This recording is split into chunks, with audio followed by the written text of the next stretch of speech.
I'm not switching my team to some fancy work platform that somehow knows exactly how we work. And its AI features are literally saving us hours every day. We're big fans. And just like that, teams all around the world are falling for Monday.com.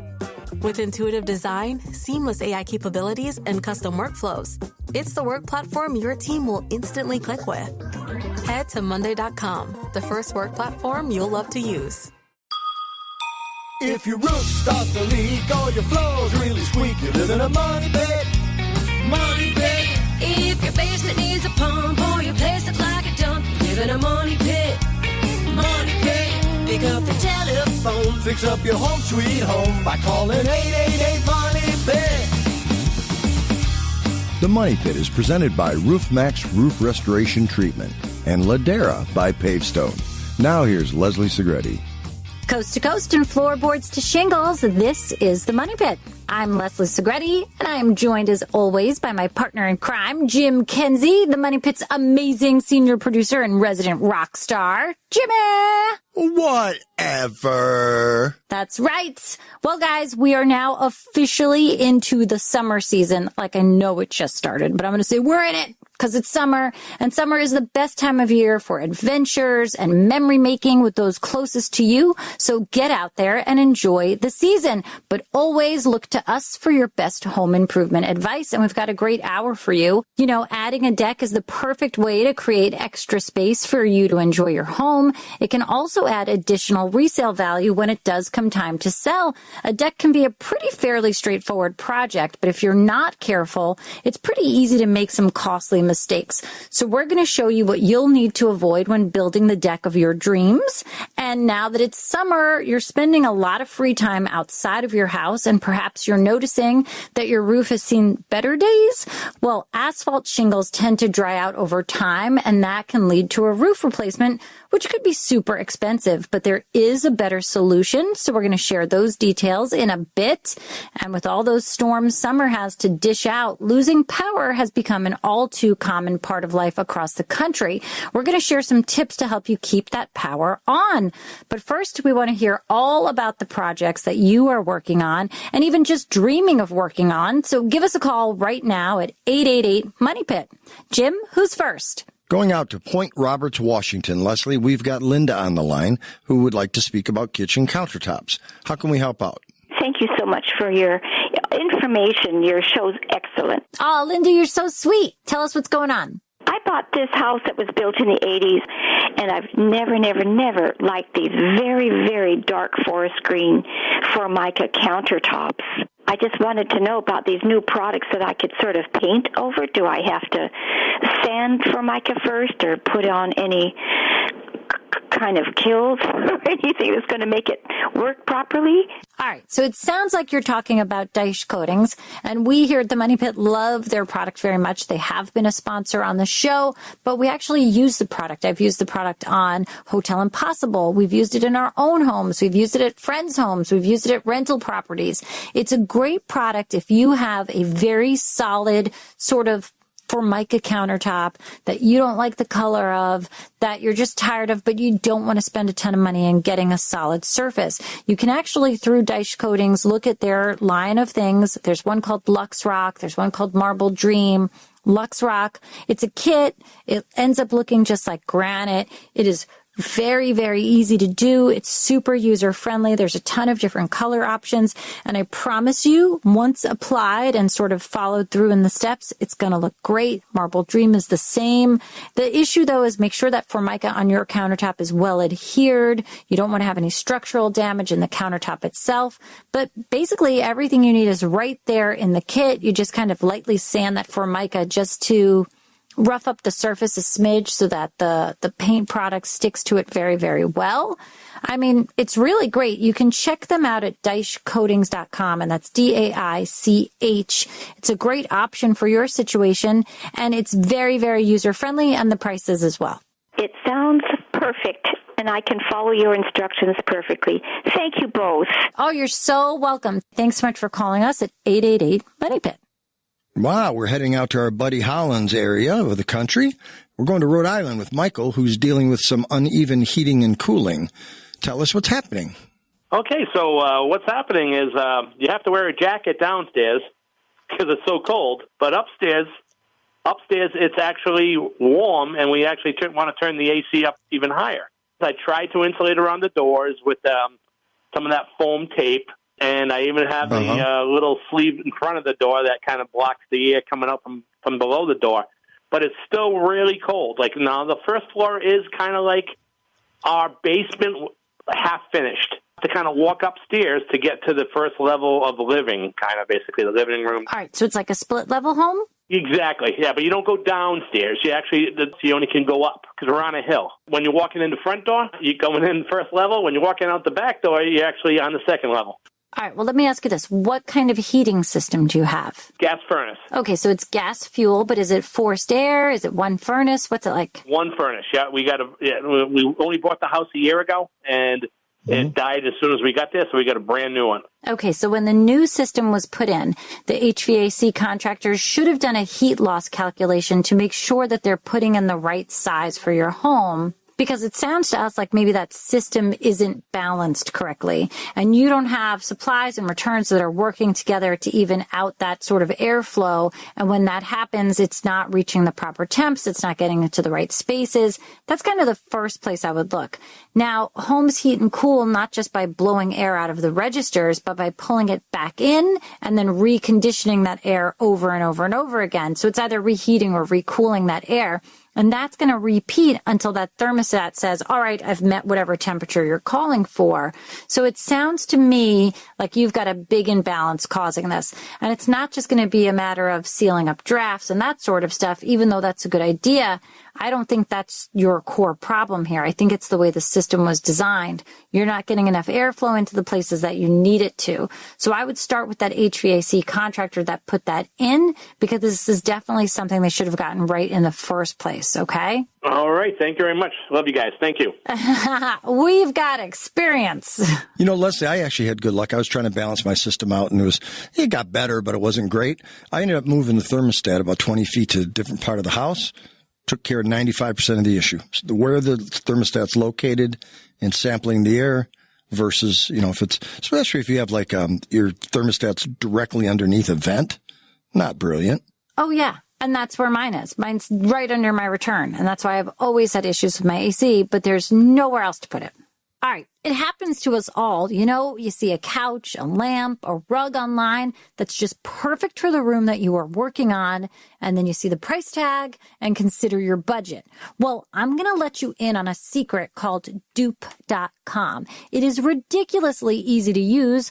All you have to do is type dupe.com / before any URL, and it instantly shows you similar products with the same look, but at more affordable pricing options. And these aren't sketchy knockoffs either. Here's the thing. Most people don't realize that a lot of furniture sold online is all produced in the exact same factories as those expensive name brand items.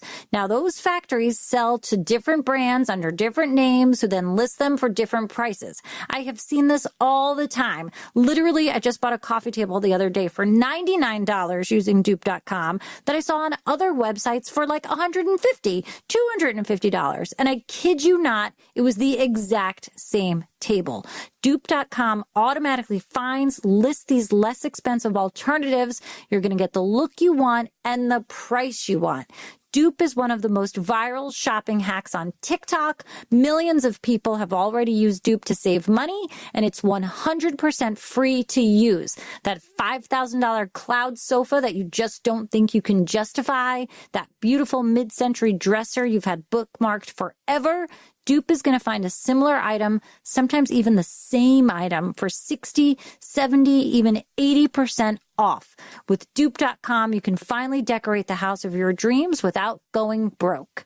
Go to Dupe.com today and find similar products for less. It's 100% free to use, so stop wasting money on brand names and start saving with Dupe.com today. That's DUPE.com.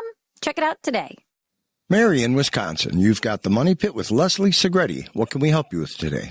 I'm redoing my basement, and I'm wondering about flooring. It has had a rubber-backed carpet, which has been taken up, so we're down to the concrete. And I'm just wondering what would be a good thing to put back down on the floor there. All right. Well, Mary, I can see that at a time in this country, rubber-backed carpet was super popular. But generally speaking, we don't recommend carpeting for basements because a basement can just be so damp, regardless of where you are in the country. And you can build up a lot of debris in the basement, and that can cause allergic reactions. There could be dust mites and all of that sort of thing that can kind of nest in carpeting and be yucky. So you want to look for a smooth surface material, and your best options would be laminate flooring. It's beautiful. It can look like a hardwood floor or a tile. It's made of different composite materials, and it is a very, very tough surface, and it floats. It's not glued down. It kind of floats on top of that floor, or you could choose a special type of hardwood flooring called engineered hardwood.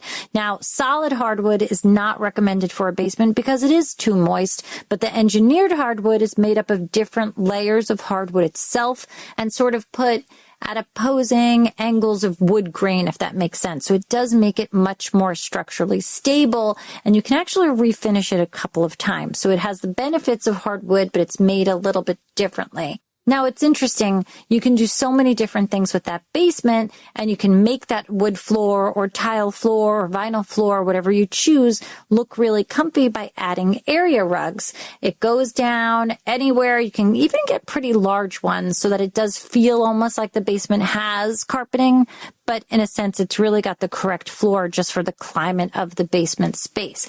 It's really nice. I mean, I think wall-to-wall carpeting in a basement kind of looks dated anyway. A solid surface, laminate, engineered hardwood is much more common today, and it's definitely a great project for that space. Is there something feasible in a price range, though? Oh, I mean, Mary, when it comes to price point, if you do some research online, go to your local building centers, you can find, in every range of price point. So just kind of know what you want to spend square footage wise or overall for the basement. And the folks at the stores can kind of direct you in the right direction for that dollar amount, because there is something for every price point. I've seen them online, a laminate flooring for around $2 a square, but there's a lot of options out there that are much more expensive. So just think about what it is that you like the look of, and stick to that budget, and you'll be in great shape. Okay, thank you. All right, Mary, thanks so much for calling us at 888-MONEY-PIT. Hey, Money Pit podcast fans, you want to help us out?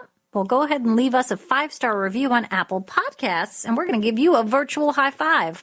Plus, you'll be helping us spread the word about our show. Just go to moneypit.com/review.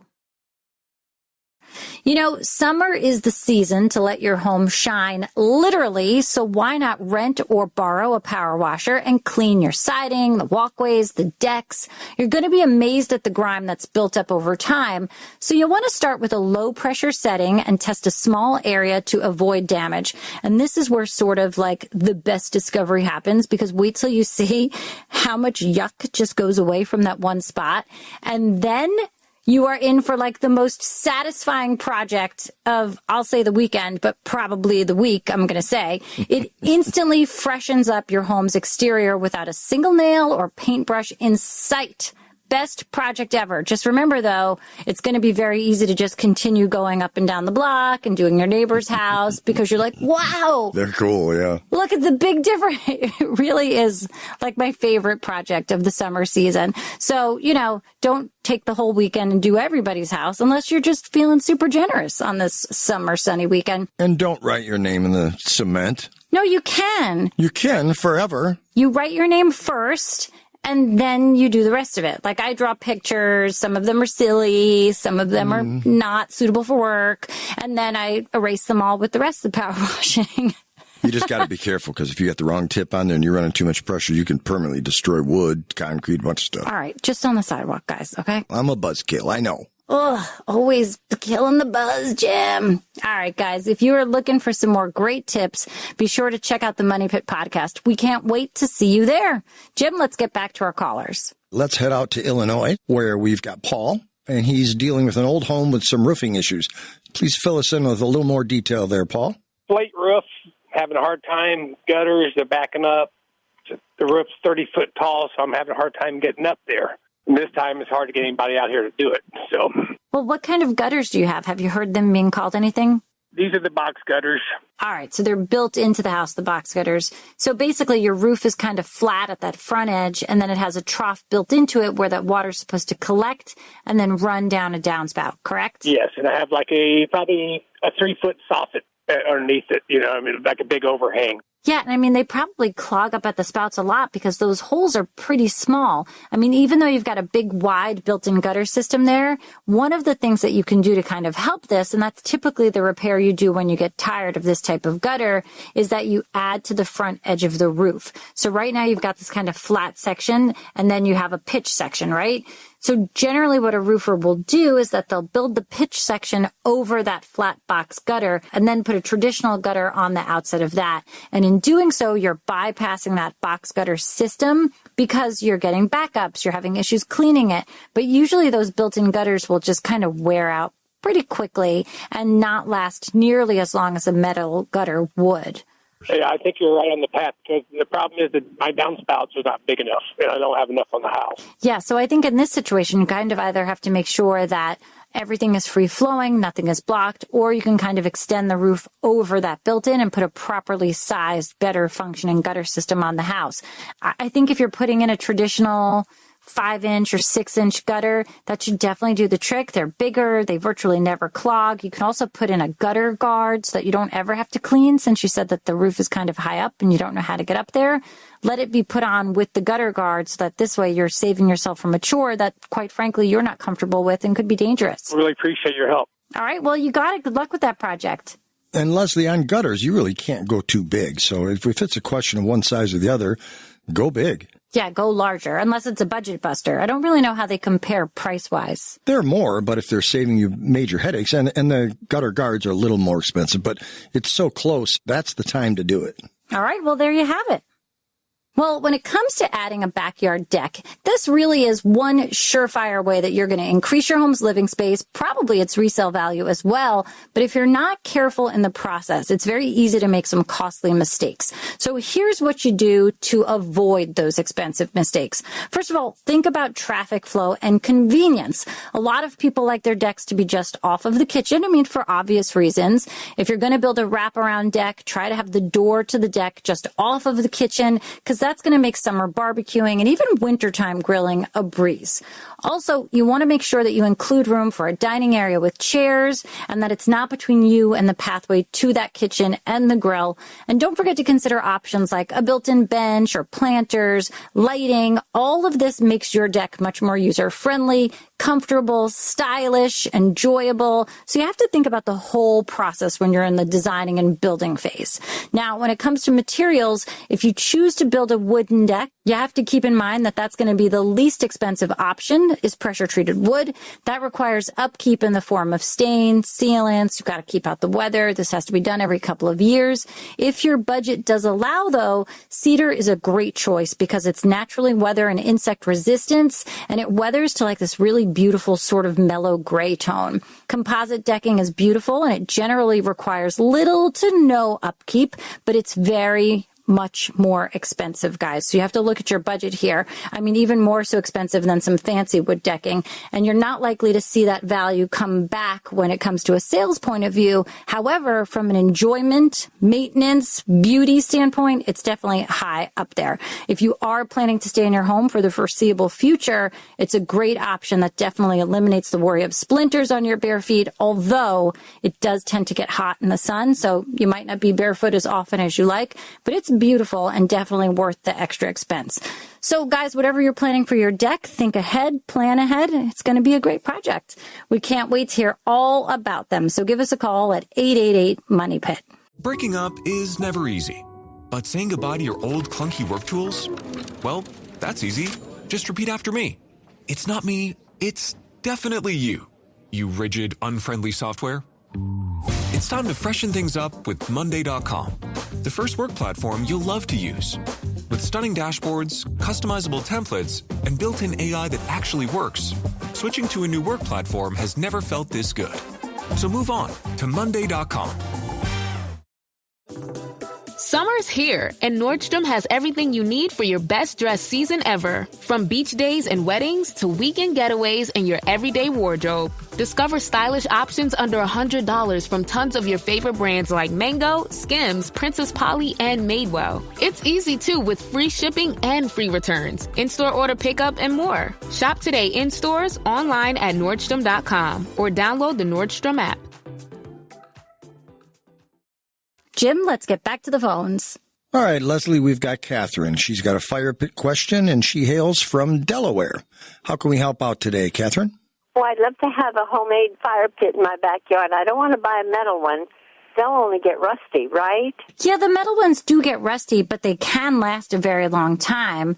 I mean, with a built-in fire pit, you're going to have to deal with how that fire pit sort of looks and functions in the off-season, and it's kind of hard to shovel snow around, and it's kind of hard to just maintain. At least with the metal fire pits, you can kind of put it away when you're done with it for the season and take it out if you have a nice, crisp autumn night you want to use it for. And that, with a stone one, they're definitely gorgeous, but they're definitely a more permanent solution. So if you're more used to having that area of your backyard for multi-purpose, it's going to kind of limit what that area is for.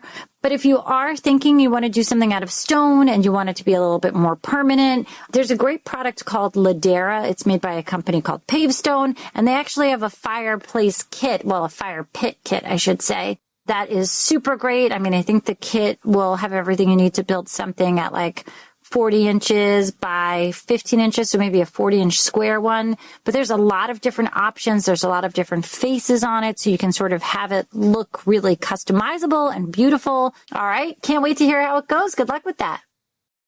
Being that this is the first official weekend of summer, it's time to have your home's decor reflect that new season. You can swap out heavy rugs, the throw pillows, all of those blankets for something that's more of like a breezy summer fabric. You know, think cotton, linen, even light outdoor friendly materials. You want to opt for fresh colors, turquoise, corals, citrusy greens. That's really going to give your living space a seasonal pop. It's a fast, affordable refresh that can make your home feel lighter and more in tune with the sunny season. Sounds like it's time to start decorating, you guys. But first, give us a call at 888-MONEY-PIT. Jim, who's on the line? Leslie, we've got Victoria from Arkansas. She's on the line, and she's having a grout issue. What's happening, Victoria? Well, you know, grout this, grout that, grumpy grout. Okay, grumpy grout. What's going on? You know, I hate grouting. It's real tough. But this is with granules in it.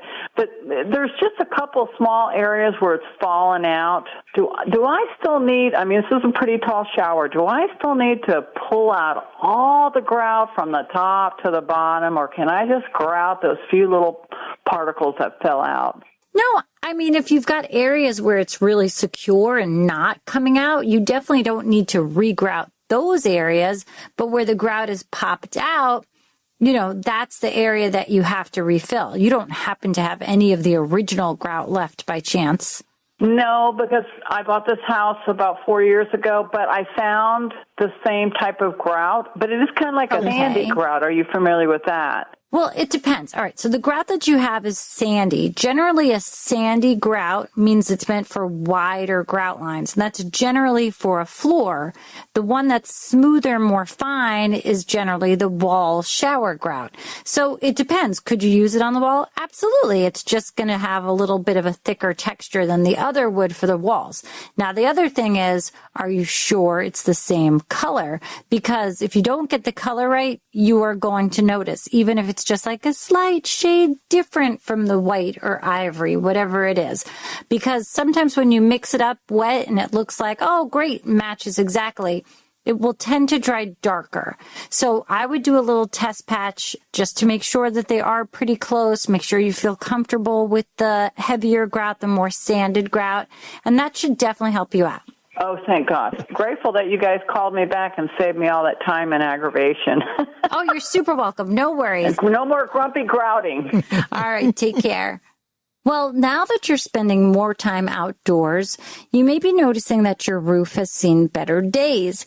If your roof is more than 10 or 15 years old, you might be thinking that's going to be time to replace that roof soon. And you know what? You might be right. As roofs age, those shingles do dry out and lose their water resistance. And this is especially true today because most shingles actually have less asphalt in them than ever before, and that means that they're going to dry out faster. And when that happens, that shingle itself is going to need to be replaced, and that can be a pretty expensive project. Now, there's another way that you can extend the life of your roof. It's called Roof Maxx, and it's a roof restoration treatment that restores the flexibility and waterproofing protection of aging asphalt shingle roofs. And this can save you over 80% of a traditional roof replacement. Roof Maxx's new technology uses natural plant-based bio-oil for a full asphalt shingle restoration. And this gives those shingles back their flexibility, and it can instantly add 5 years of life to your roof. It's kind of like when you treat an older deck or your driveway to give it new life. Roof Maxx does something very similar for an asphalt roof. And it only uses revolutionary technology that sort of soaks those old brittle shingles with millions of microbeads of all natural bio-oil to restore their flexibility and prepare them to better protect your home. Now, each Roof Maxx treatment comes with a 5-year flexibility guarantee with 3 treatments possible once every 5 years. Roof Maxx can add up to 15 years of life to your asphalt roof, and that's huge. If you want to learn more and set up an appointment with your local Roof Maxx dealer, head on over to roofmax.com. That's ROOFMAXX.com. They're going to come to your house, they're going to look at the roof, they're going to make an assessment, and they'll let you know if Roof Maxx is a good application for your home. If it's not, they're going to tell you so. And if it is, they're going to tell you so also and totally give you a big savings, but give you back more time with your roof, which is a huge cost saver. So check them out at roofmax.com. All right, Jim, let's get back to the phones. Give me a second. I'm going to roofmax.com because I want to do it on my house. I do need it on mine. Hey, Roof Maxx, folks, we need to talk. Yeah, truly. My roof is 15 years old. I feel like it's time. Jim, let's get back to the phones. Now we're going to Louisiana, Les, and we're going to be talking to Greg. Something about a toilet issue. What's happening? The shutoff valve handle broke off. Of course, the water's still flowing through it. I don't have a leak or anything like that, but I was trying to figure out the best way to fix it. You know, I know I've got to cut the water off to the house, but I didn't want to damage my pipe and stuff, you know. All right, that's super frustrating. And it's, something a lot of us have to deal with. I specifically went to change all of the things, the fill valve, the flapper valve, all of it. And I went to turn off the water flow to the toilet, and I couldn't budge that dumb football-shaped valve. It probably hadn't been turned in forever and a day. For some reason, the handles are a little thinner. They strip more easily.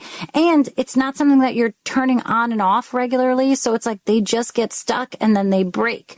So, when it really happens, that's just, you got to replace the valve. Now, with that said, I'm guessing you have copper pipes. PEX fittings are designed to be used with copper pipes, and they have valve to pipe connections. They also have pipe to line connections. And if you follow the instructions, it's actually a pretty simple plumbing project to install one of those valves. It's no soldering involved. They sort of go into the Y valve. So you have these 2 spigots, and you kind of, when you're replacing them, we did one in the kitchen. And so the valve came in through the wall. One went to the dishwasher, one went to the sink. It was kind of a tight spot. I didn't want to get in there with a torch. I didn't want to get in there, do all the things. So the PEX is great. It kind of goes into these tight places with very simple tools, and it's great in a tight spot. So if you want to try replacing this toilet valve with a PEX fitted one, they're inexpensive and you can pick them up at the home center. The only problem is you have to make sure that on the pipe itself that sticks out of the wall, that you have the correct amount of stub there. So you may have to go into your wall a little bit, but it's the easiest remedy for this currently.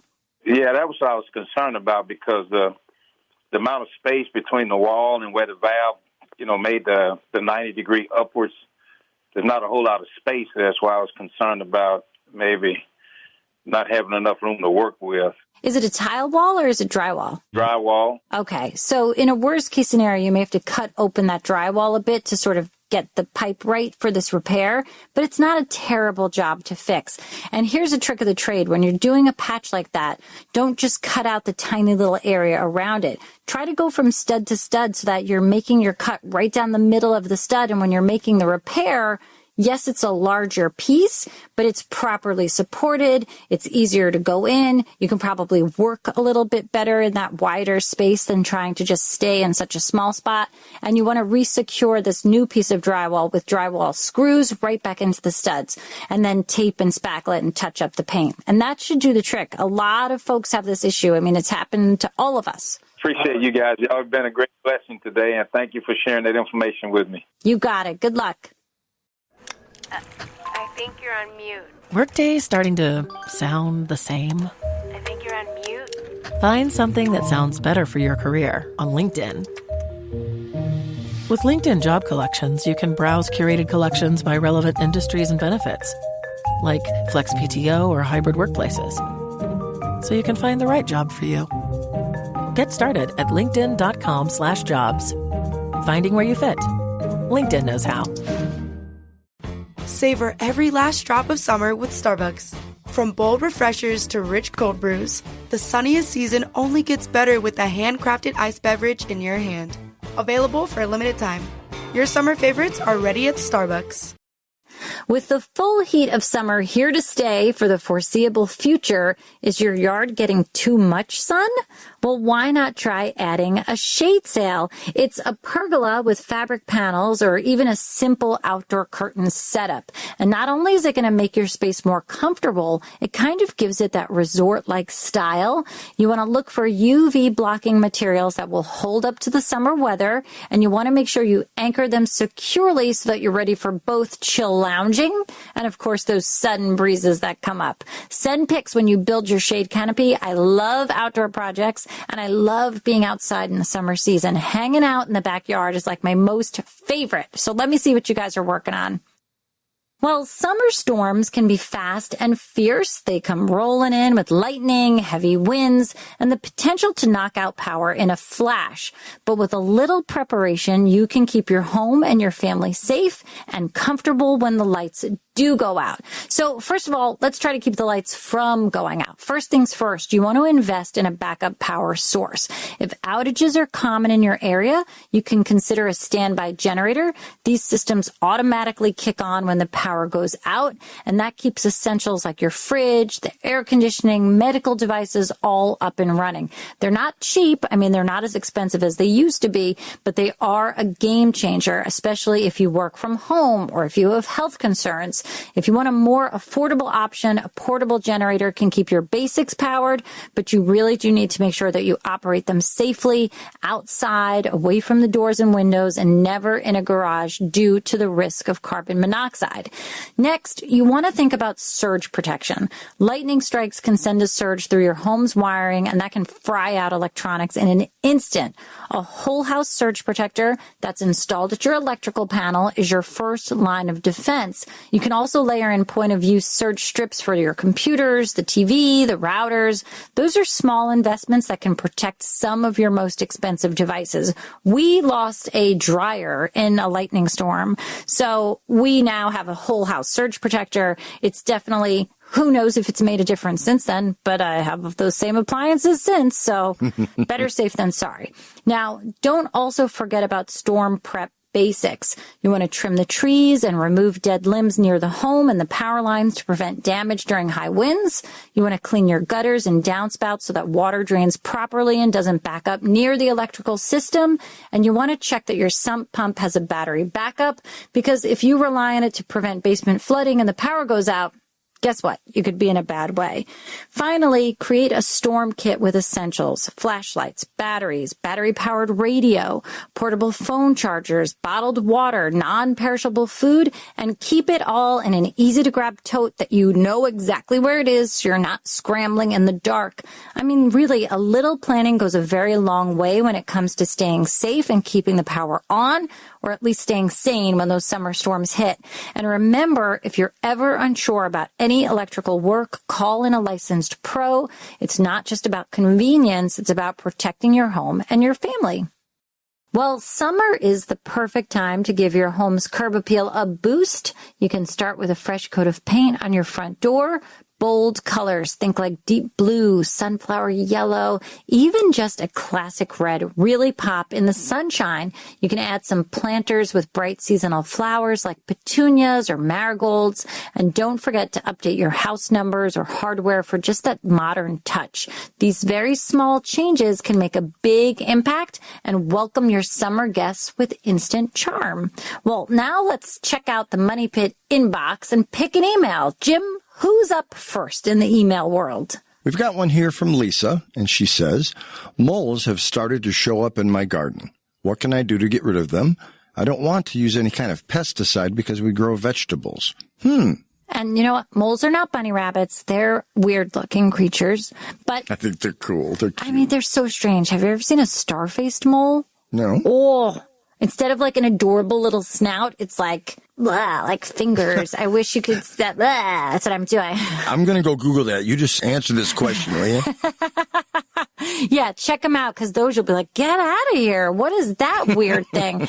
And you're right. It's definitely a concern. Even though there are pesticides that are acceptable for that use around a home garden, there's really an easy way that you can get rid of them. And that's by using a type of worm. And it's a totally microscopic worm. It's called a nematode. And you can use them in the garden. And you even order them online. And get this, you can actually order them on Amazon. You can find them in a lot of places, but it's very easy to get. They're crazy, crazy, crazy tiny. They come in like the littlest package you can imagine. And in that tiny package is like 5 million worms in like a teaspoon. So believe it or not, they are that tiny. You buy them. They come in a freezer pack. Sometimes they come with a sprayer, or you can use a hose sprayer or a pump sprayer.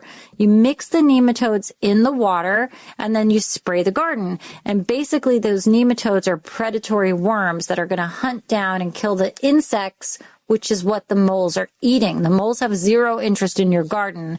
They love these sort of bugs that live in the ground. And they want to eat those, so these nematodes will get rid of them. And they're totally safe for people, for pets, for the plants. If you do 2 applications in your garden, I mean, you know, we've used this before. We saw moles. I put an application of the nematodes. A few weeks later, I put another application. I wasn't going to have anybody messing with the new veggie garden. And you know what? Problem solved. We had the best garden ever. Everything was growing beautifully. The moles were not bothering anybody. I don't know where they went to, but they definitely weren't in my yard anymore. So check out nematodes. Do we have time for one more, Jim? We do. We've got one from Ken, who's thinking about installing replacement windows. I would like to know how these differ from other kinds of new windows. Well, you know, they actually differ a lot. So when you buy a new construction window, those are designed to go into the wall while it's being framed and before the siding goes on. They've got a flange around the window. It kind of rests on top of the framed wall, and that's how it's physically attached with nails. And then you put the siding on and finish building. Done. If your house is already constructed, removing the siding is like a disastrous job. You're never going to get it back the way you want. So a replacement window is what you would do. It's designed to fit inside of the old opening, so the old jamb. You take out the top and bottom, functional part of the double hung window, and then you slide the new ones in. It's custom made, it fits right in, and it's pretty quick. So that's really the difference, and you want to make sure you're buying the right one. Thanks again for kicking off your summer with the Money Pit. Let us know what projects you have on the horizon or something that you might just need some guidance with, and we'll include that in some upcoming episodes of the Money Pit. We'd love to hear about it, you guys. The show continues online at moneypit.com. It takes a village, folks, so be part of it. Remember, you can do it yourself, but you don't have to do it alone. On the Money Pit Radio Show. Show. Pick up the telephone, fix up your home sweet home by calling 888-MONEY-PIT.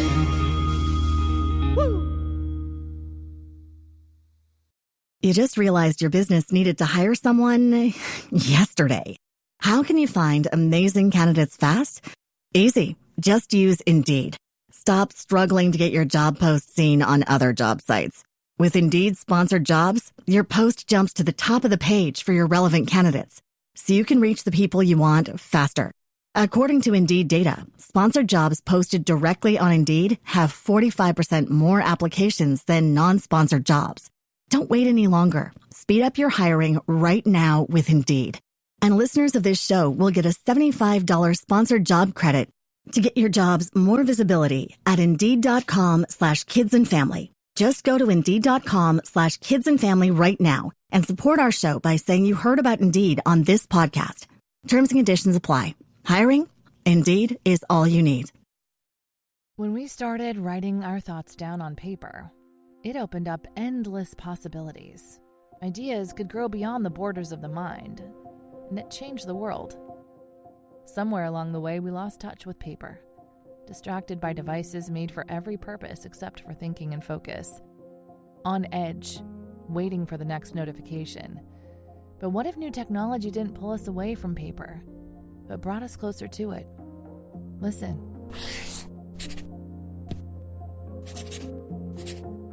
That's not paper. It's the sound of the new Remarkable Paper Pro, rewriting the future. A paper tablet with a true color ink display, gentle reading light, and unheard of tactility.